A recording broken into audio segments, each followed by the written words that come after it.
8 নাগাদ একটা কল আসে যে খয়েরপুর বিশ্বকর্মা স্টিল ফ্যাক্টরির সামনে একটা অ্যাক্সিডেন্ট হচ্ছে।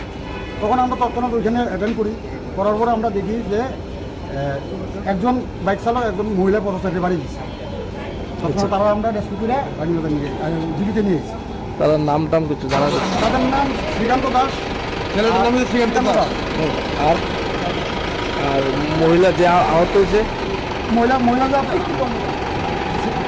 নাম কি? বাড়ি কি এই জায়গায়, যে জায়গাতে মহিলার বাড়ি এই জায়গাতেই, আর ওই ছেলের বাড়ি বলা করতো। বর্তমানে মানে অবস্থা কিরকম তার? অবস্থা আমাদের কাছে তো একটু খারাপই লাগছে, বাকিটা তো স্যার ম্যাডাম বুঝবো। আপনারা কোনখান থেকে গেছিলেন? রানীবাজার মাইস্টার। কোন জায়গাতে হয়েছে ঘটনাটা? Khayerpur Vishwakarma steel factory. আপনার নামটা? 11 রাজু। মশলার দায়িত্বে হাম্বাই গ্রুপ, গুণমানে সেরা, রান্নার ভরসা। হাম্বাই গুরু মশলা সম্পূর্ণ প্রাকৃতিক, অপার গুণ ও উপকারিতায় পরিপূর্ণ। হাম্বাই গুরু মশলা। যদি কেমিক্যাল ফ্রি, কালার ফ্রি, প্রকৃত স্বাদের মশলা খেতে চান, তবে আপনার রান্নাঘরে চাই হাম্বাই গুরু মশলা। রান্নায় শুধুমাত্র তোমাকেই চাই হাম্বাই গুরু মশলা।